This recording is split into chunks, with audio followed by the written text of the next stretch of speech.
Being the first speaker after lunch is, not ideal, but I'll do my best to keep you guys interested. First of all, thank you so much for welcoming me both to your country and your company.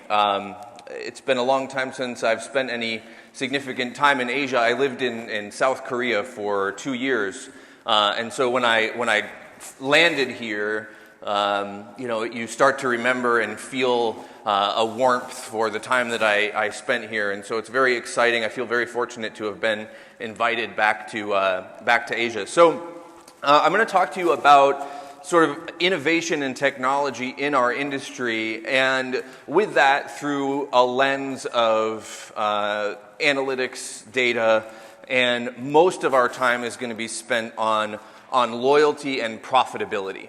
So for those of you that are in the auto industry, I'm sure the profitability question is top of mind. It was interesting, Pak Pri was saying this morning that if I heard him correctly, just over 50% of the profit for Astra International here in Indonesia comes in some way, shape, or form from the auto industry.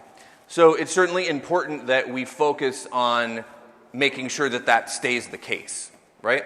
So I want to talk about how we put a focus on profitability in our industry. So let me start by talking a little bit about me. Really the point here is just to give you some context into where I came from. So I graduated from a school in America called Carnegie Mellon University with an engineering degree and started at General Motors.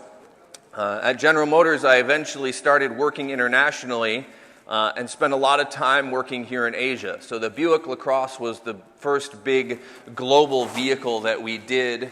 Most of the engineering was done in Shanghai. After I finished that, they asked me to move to the region, and I became in charge of Asia Pacific infotainment engineering at General Motors. So I was in charge of radios, navigation systems, speakers, amplifiers, and that sort of thing. Eventually I left General Motors. I decided I wanted to branch out and do some other things, and I worked at Panasonic.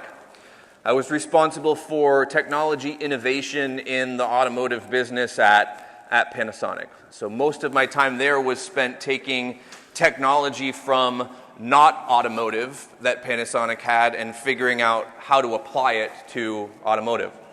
I was honored to be invited to speak at the Beijing Motor Show. That was very exciting for me. I talked about design and how important that is to our industry. And then I started at Cox Automotive. So I had worked in what I call the car side of the business for a long time. And I shifted over to the sales, marketing, and operations side of the business.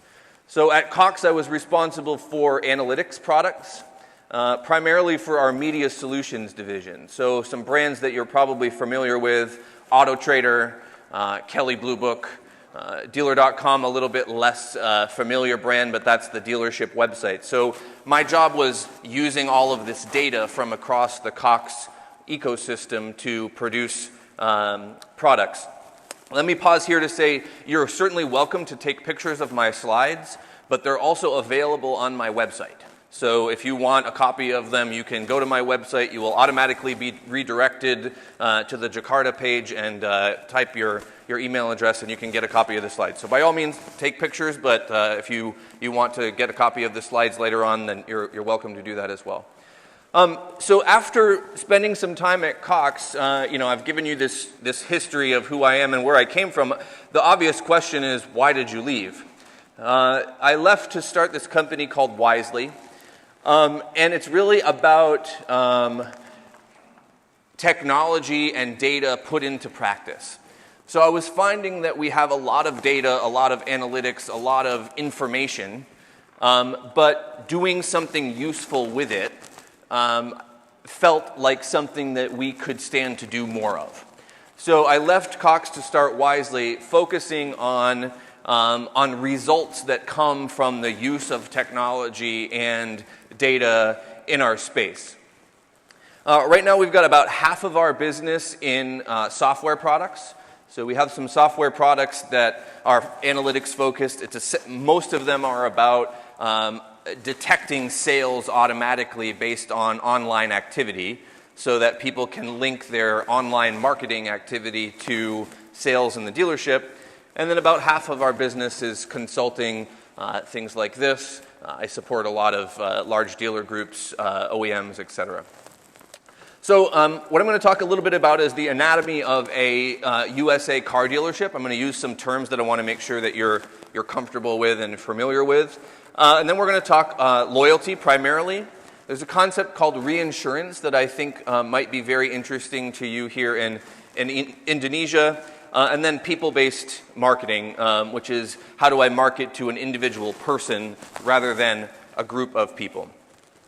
So let me start with some terminology. In the United States, we talk about three main departments in a dealership. The first is variable operations. Variable operations means the sale of new and used vehicles. Fixed operations, on the other hand, is service, repair, parts, etc. Finance insurance is also called F&I, and that's selling money. So giving customers a loan to buy a car, and then selling other insurance products. Where does the profit come from in the United States? We spend a lot of our energy talking about selling new and used vehicles, but 49% of our profit comes from fixed operations. Second to that is 27% of F&I. So while we're in the business of selling new and used vehicles, where we make our money is selling products and services around those products. And where that's interesting to people on the dealership side is you can't control the product that you're selling. The OEM gets to decide what the car is, what color it is, what the content is, all that sort of thing. But what you can control is the experience you offer your customers, and incidentally, that's also where your biggest profit opportunity is. In the United States, the margin, the profit on selling new and used vehicles is plummeting. So this is a chart that goes from 2011 to 2018. Every year that goes by, the margin that we make selling new and used vehicles is decreasing. It's now at about 2%. Running a business on 2% margin, as I'm sure most of you in this room understand, is not a particularly solid business. On the other hand, profit from the fixed operations portion of the business is skyrocketing. So this is showing billions of dollars rather than percentage, but the profit margin on fixed operations is also roughly 50%. So you're making 50% margin on that business, and you can see it's increasing dramatically here over time.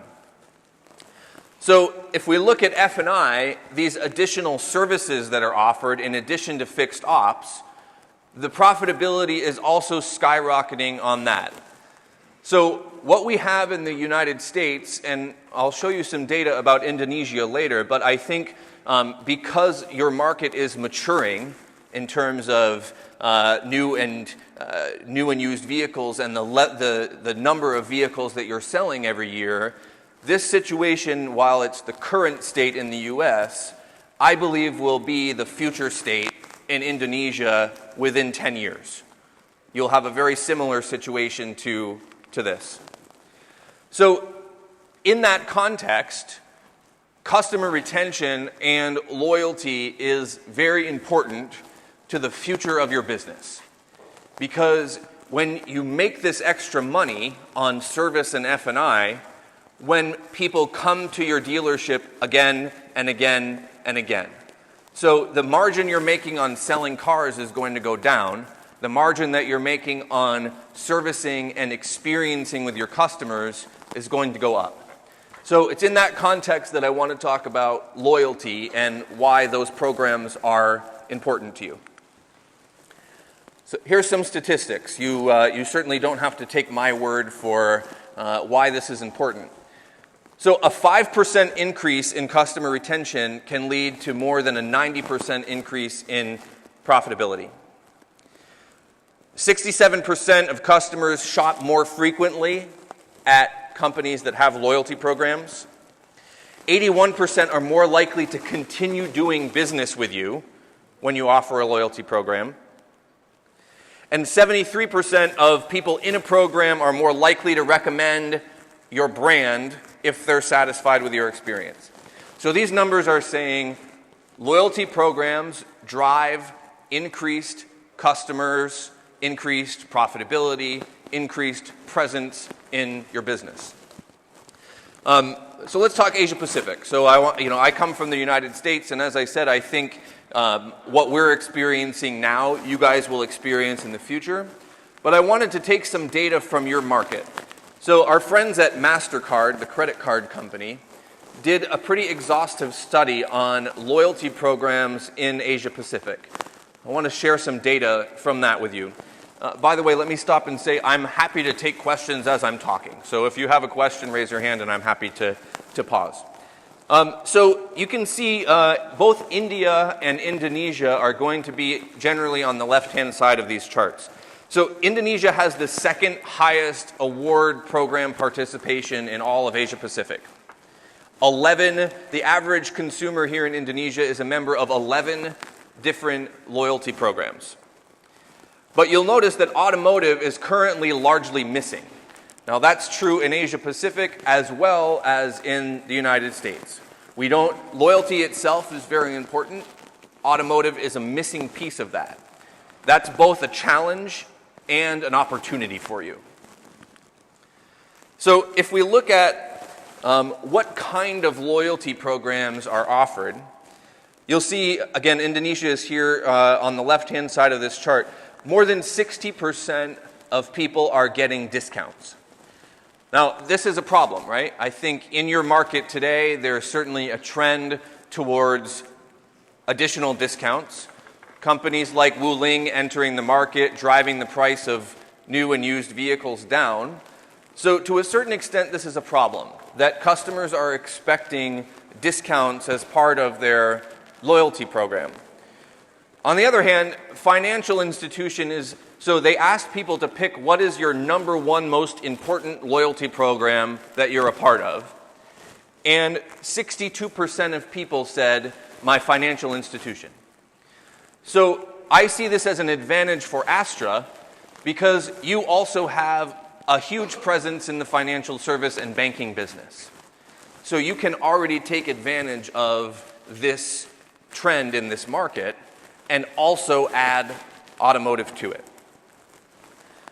So when we look at data, it's also good at saying, okay, I know what the current state is, but how is that changing?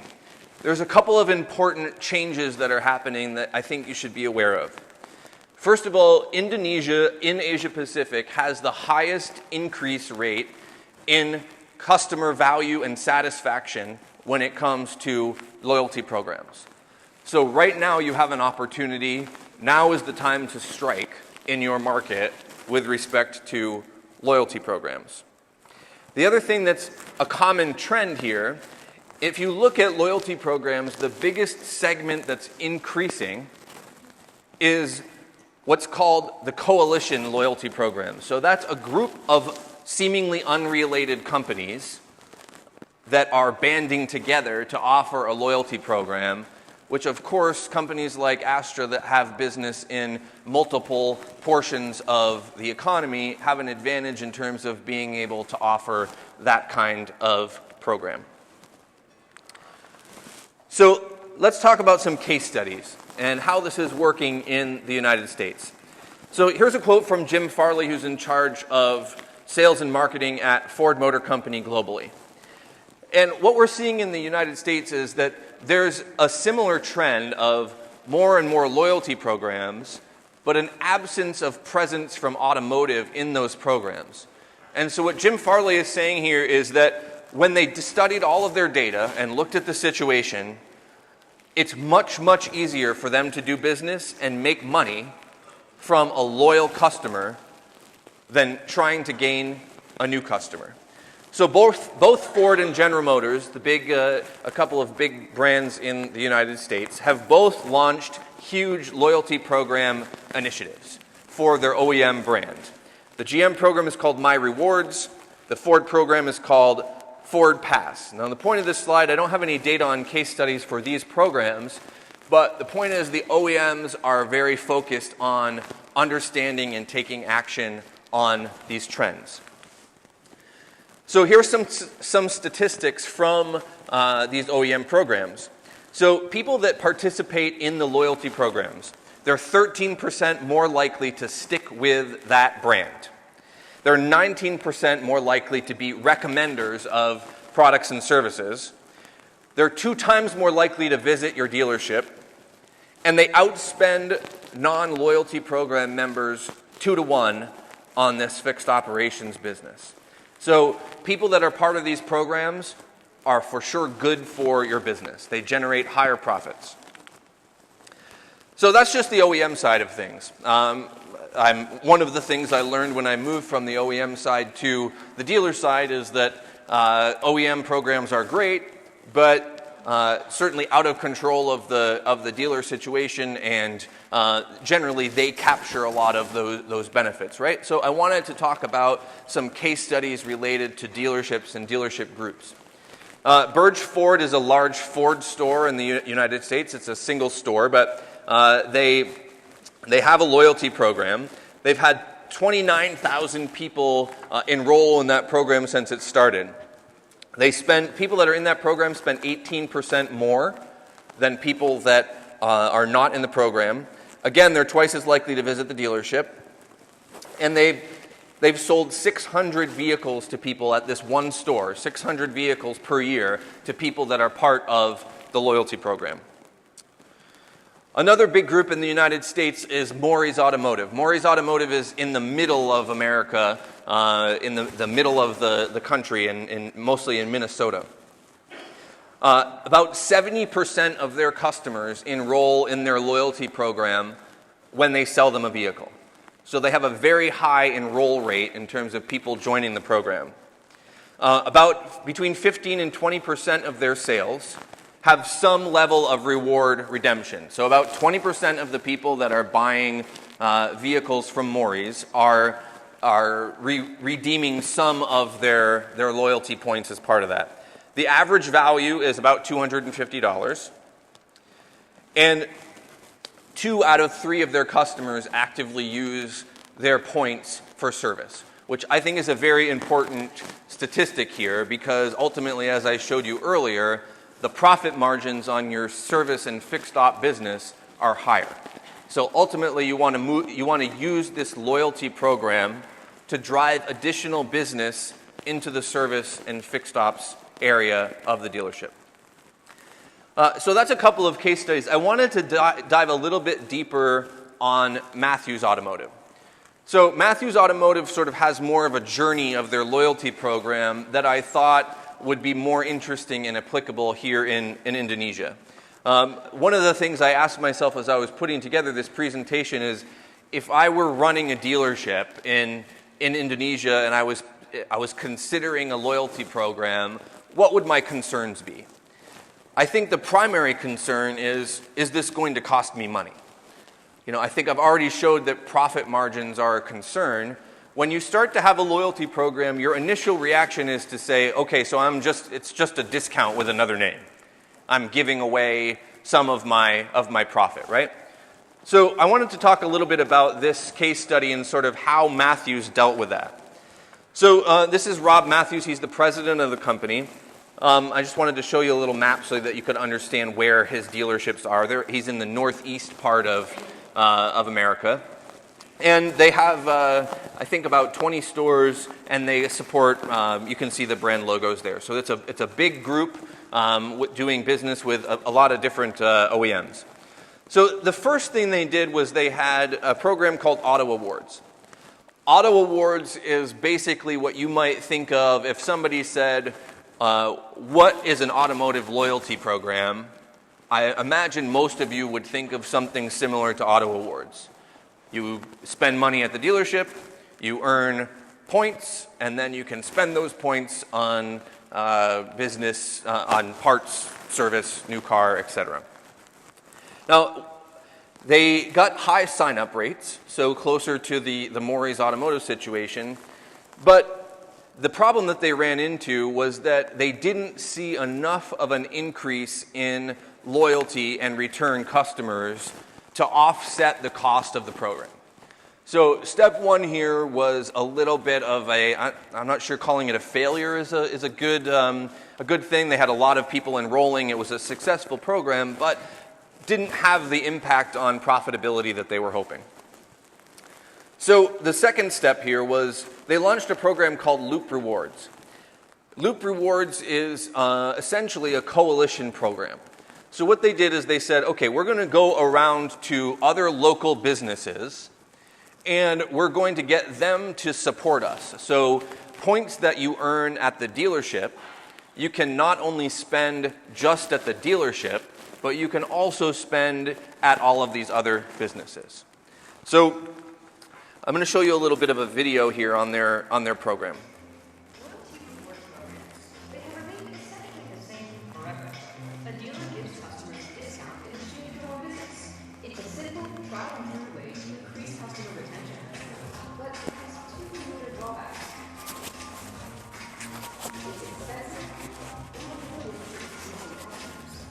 What if loyalty rewards program could shift from one signature and one set of customers to hundreds of local businesses, tens of thousands of potential customers, and your dealership in the middle of it all? Welcome to Loop Rewards, a brand new rewards app that leverages the power of a network of local businesses to give your dealership new customers and higher loyalty, all for far less than you can imagine. Developed by Matthews Auto Invest in New York, Loop Rewards is an entirely new way to build your business. Matthews Auto had a rewards program that included Matthews Cash, which customers redeemed for perks and rewards at Matthews Auto.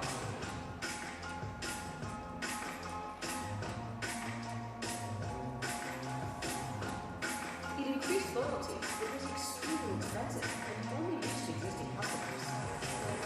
What if it could be better? What if Matthews Cash could save customers money all around town, and not just at Matthews Auto? What if they could achieve similar retention, save a ton of money, and acquire the customers of other businesses?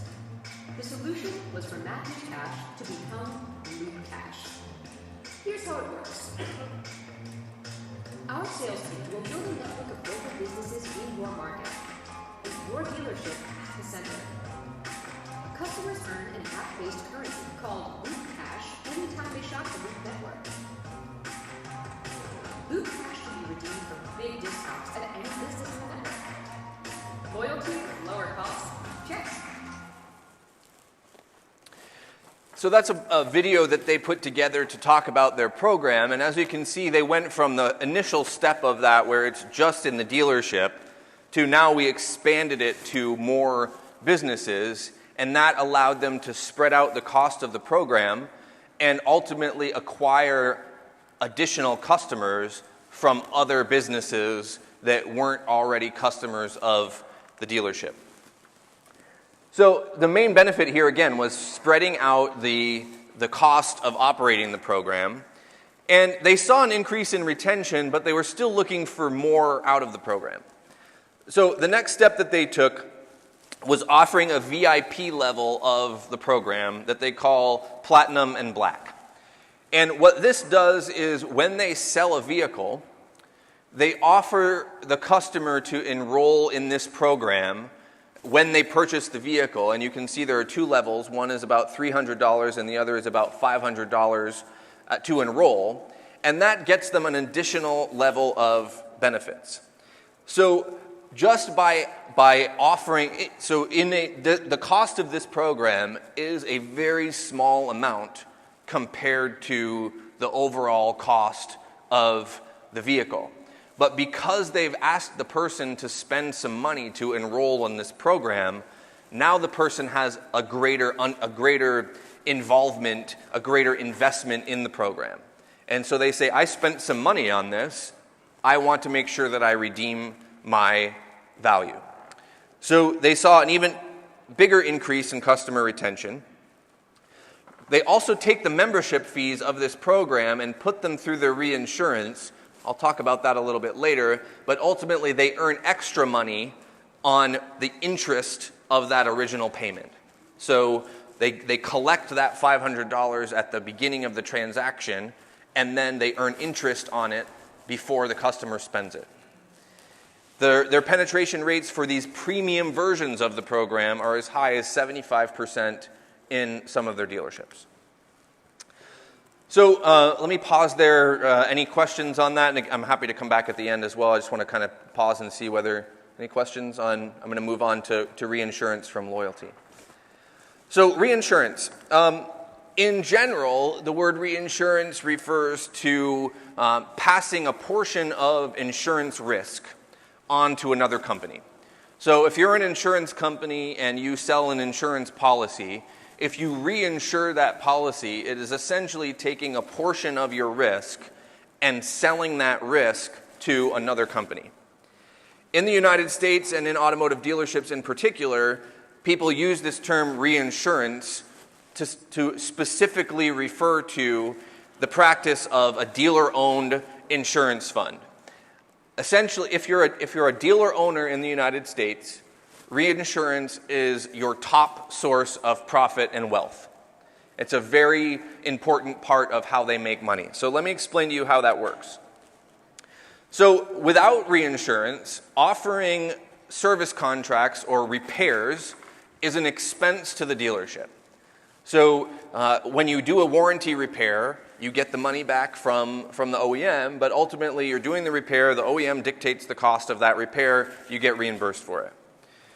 With a reinsurance program, you are actually able to make more money on the selling of those service plans.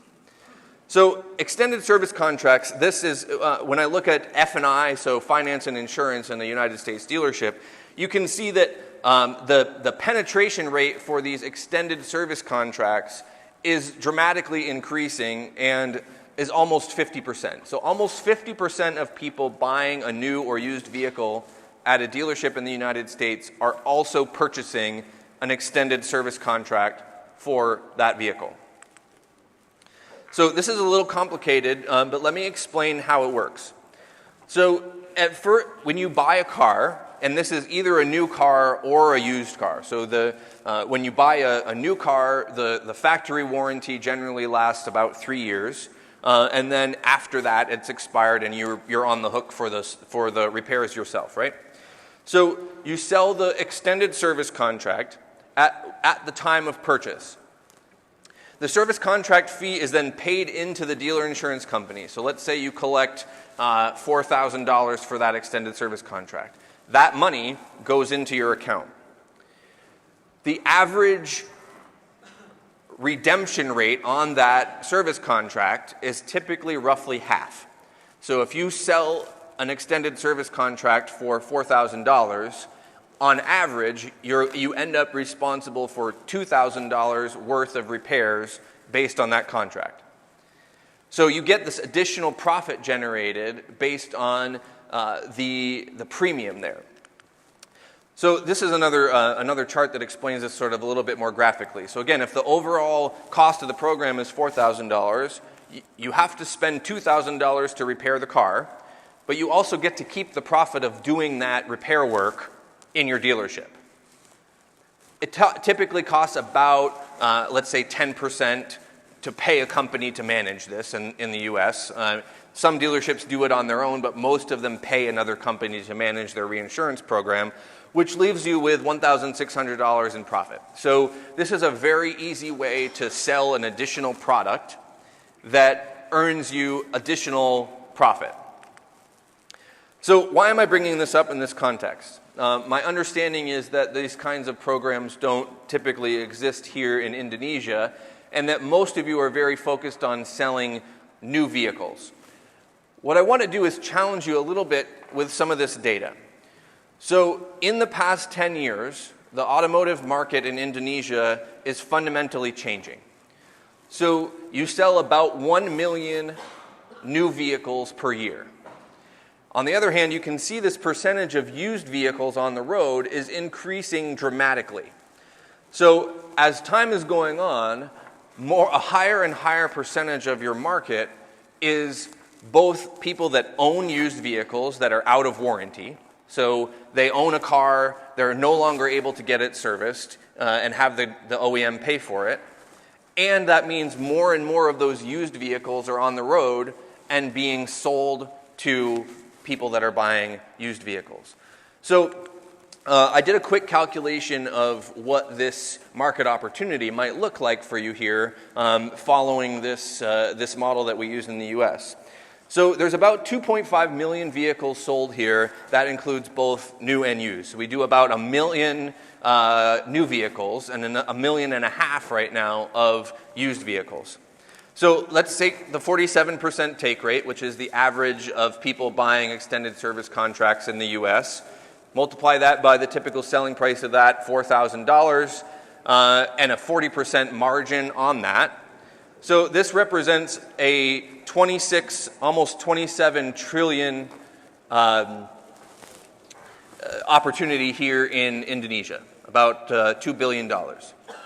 So again, I understand completely that this isn't a current business practice here in this country, but I would argue with you that as the market is changing to become more mature and a higher percentage of vehicles that are used vehicles and need service, this is a huge opportunity for additional profit, additional margin, additional wealth for Astra. So let me move on from there to talk. Any questions on reinsurance before I move on? Again, I'll come back at the end, but all right. So marketing. Again, focused here on some data. As I showed you earlier, the profit margin on selling new and used vehicles in the United States is plummeting. On the other hand, the amount that we spend on marketing is increasing dramatically. So that's a problem, right? You're making less and less money for every car you sell, and you're spending more and more money in order to sell it. So an interesting thing here, and this is really a big focus of Wizely in our business, it became clear to me as I looked at the data, we spend 2% of our marketing. I looked at across all of Wizely's customers and did an analysis of how much of their marketing spend is for fixed ops and service. We only spend 2% of our marketing cost on that area of the business. But as I showed you earlier, 50% of our profit comes from that area of the business. That doesn't make any sense to me. If you're looking at the data, then why would we spend only 2% of our marketing dollars on 50% of our margin, especially when the margin on the service is increasing and the margin on the sales is decreasing? This is, to be honest with you, a source of craziness in the U.S. that we're not spending more energy on marketing and driving investment in this area. So one of the things, when we talk about people-based marketing, one of the reasons that marketing spend is increasing dramatically over time is because, in general, we use what I call a spray and pray approach. So you increase your marketing spend over time, and you're hoping that as you increase the spray, that you find more and more people that are interested in buying a vehicle. And if you're not doing that, you just increase the volume on the hose. So you spend more and more money on marketing, hoping that you're going to find more and more people that are in the market to buy a vehicle. The key to overcoming this is what we call people-based marketing or audiences. So what's people-based marketing? A traditional marketing, digital marketing approach is what I call outside in. So you start with the whole world, and then you narrow it down based on who you're trying to reach. So let's say I have a specific model of vehicle, and I know that it's more attractive to women than men, It's more attractive to women of a certain age group. It's more attractive to women of a certain age group that play this kind of sport. And so you're trying to start from everybody and narrow down to the people that you want to reach. People-based marketing, on the other hand, is starting with people that you already know and do business with, who have a name and an identity, and they're already your customer, and you branch out from them. So instead of trying to understand every person in the world and know where to focus your marketing energy, you're instead saying, here's the group of people that I already do business with. My future customers are very likely to be similar to my current customers.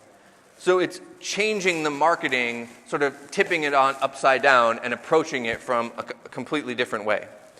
So how does this work? It's easy to understand in theory, but how does it work in practice? So again, you start with people that you know. I don't know anything about data privacy rights in Indonesia.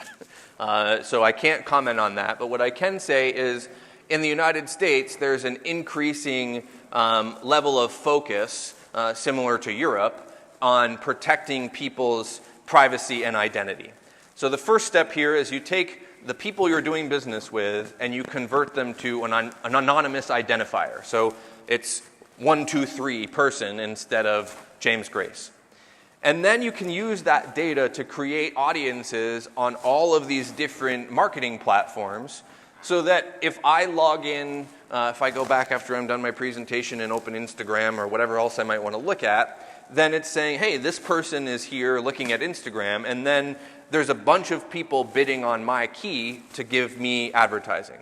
So I would assume that this happens here in this country as well, but have you ever noticed, if you're looking at something on the internet, I'm going to buy a new shirt or handbag or something like that, all of a sudden you're on the internet and that handbag is chasing you around the internet, right? That's people-based marketing at work. We don't do a lot of that in the automotive industry, but it's best practice in pretty much every other business around the world. So why does this matter? You know, why it's sort of interesting so far, but why does it matter? So 90% of people marketing have increased their spend on people-based marketing in the last year. This is an increasing area of focus. And you can see up to a 10x improvement in the performance of your marketing dollars by using this technique.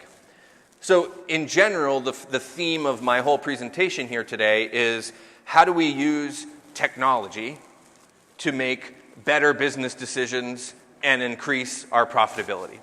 And so this is one way where we can do that. So instead of spending marketing in the traditional way, if we shift some of that spend to people-based marketing, you can get more, your dollar spent on marketing goes further. So let's go through a couple of use cases here. How might you use this? Sales retention.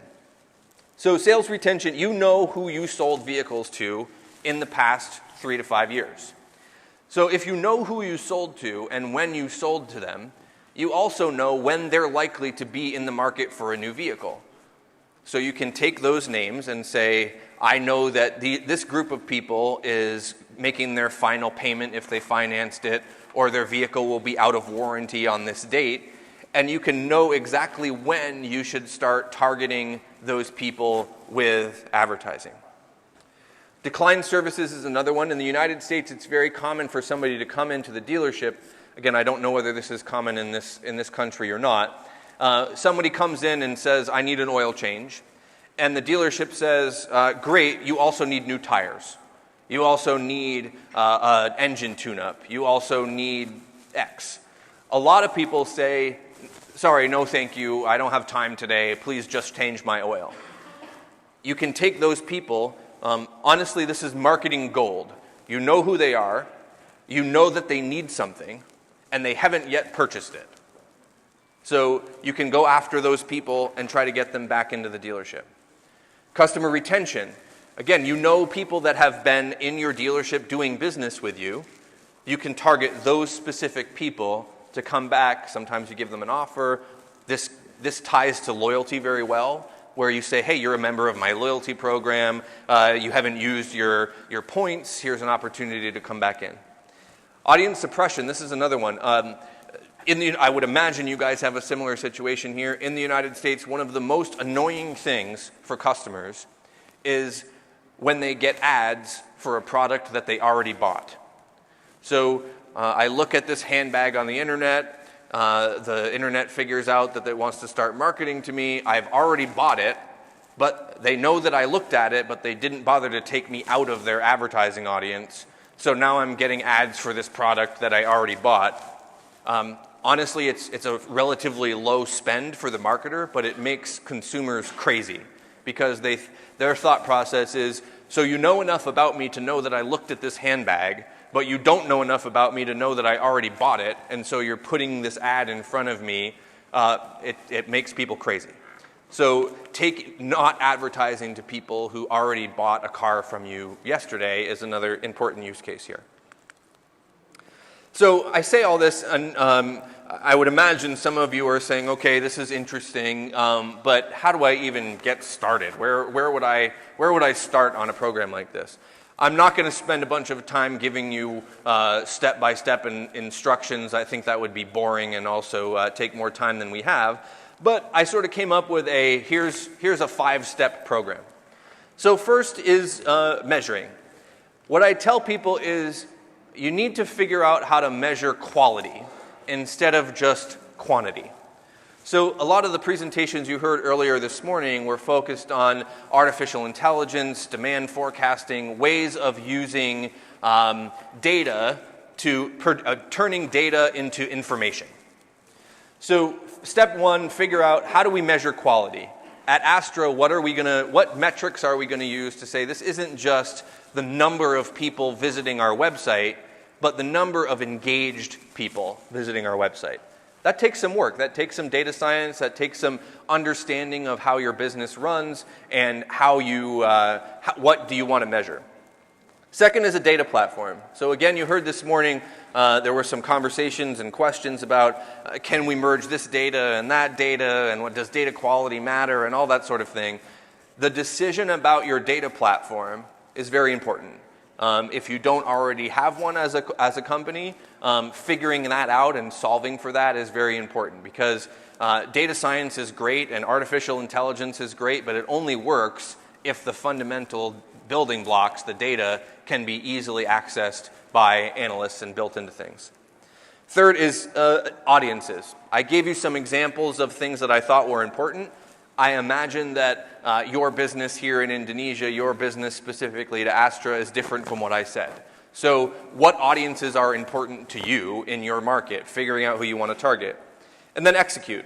So you deploy that program, and then you compare it to the current state. So we did X, did our quality measurements improve, and then you iterate.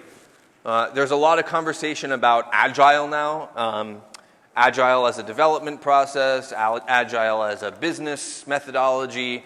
The basic idea of Agile is instead of making a plan for 2 years, you make a plan for 2 months and then iterate. Because if you make a plan for 2 years, then 2 years from now, you know a lot of stuff that you didn't know when you first made the plan. A lot of times, if I'm being completely honest with you, Agile is used as an excuse to not make decisions. It's used as we're going to be Agile and so we're going to move more quickly. The right way to do Agile is to understand specifically what you're going to measure at the end of that 2-month period and learn from it. It's not an excuse to say, well, we're just going to do everything and figure out what happens and adapt from there. That's laziness, not Agile. But I included it here only to say that if you're going to develop this practice in this market, it's important to plan, execute, learn quickly, right? All right, so I've been talking for a while. So what does all of this mean? What's the conclusion? Margin on sales is decreasing. This is true in the US. I'm sure it's true here in Indonesia. I think as your market gets more mature in terms of the number of vehicles being sold every year, this is only going to become more true. I would argue that within 10 or 15 years, the charts that I showed you from the US will probably be very similar to the charts here in Indonesia. On the other hand, margin on after sales is high and getting higher.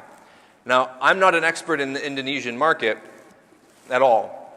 But based on the research that I did, my understanding is that you currently have a little bit of a fragmented situation here in terms of some companies selling the cars, other companies servicing the cars, other companies selling used cars. I would argue to you that it's worth considering how much you want to change that. I think in terms of continuing to generate profit from the automotive business in this country, it's going to become more and more important to offer a complete package. And as I showed you earlier with reinsurance, there's a $2 billion, a 27 trillion, I'm sorry, I can't remember the name of the currency here in Indonesia, rupiah, 27 billion rupiah opportunity here in this market for reinsurance. That's something that should at least be considered, right? So I think understanding that those service, experience, touching the same customer, having a relationship with the customer over time is the key to your profitability in this industry over the next 10 years. Here's just a bit of an afterthought I wanted to share. In the United States, the online dealership experience is very, very focused on sales. It's essentially an online catalog. You go, you look, we have this vehicle for sale, and this is how much it costs. There's a thought right now that maybe we should shift that over time to become more of an ownership experience. This kind of goes back to the original point I made about why are we spending 98% of our effort on 2% of our profit. So from a digital online experience, the key to engaging these customers over time is that online it needs to be more about your experience with the vehicle. So just a couple of screenshots here. This is just a thought starter. So instead of just saying, hey, here's what vehicle's for sale, what if I allowed you to log in and say, hey, it's time for your 50,000 kilometer service. This is how much money you owe on your car. So now you owe less than the car's worth. So it might be a good time to call the dealership and get a new one. Giving people reasons to log in and engage with you over time rather than just when they need a new car. That's the key of establishing those contact points with consumers. So again, I think in order to be successful in this space, both in this country and all over the world, it's very important to figure out how to apply focus of your resources. You know, Astra International is a huge company. I'm in awe of this building that we're in right now. The fact that you guys built a new corporate headquarters that's now the third tallest building in Jakarta and is this beautiful is amazing. So you have the resources as a company. The key to making sure that, as Pak Pri said, you can maintain that larger than 50% profit of the company coming from automotive is figuring out how to apply all of those resources that you have in places where they're going to have meaningful results. So that's the end of my presentation. I haven't looked at the clock, but my guess is that I'm probably early, which is fine. I'd rather be early than late, to be honest with you. So here's my email address, my website. Happy to continue the conversation with you. As I said, all of these slides are available. So if you go to my website, you'll be given a form. You type your name and email address, and you'll get an immediate email with a link with the slides attached. So please feel free to do that. And I'm happy to follow up with any of you either today or tomorrow or next month, whatever I can do to help. So any questions, feedback? I know I went through a lot. Hopefully I spoke at a speed that worked for you. Ashwin.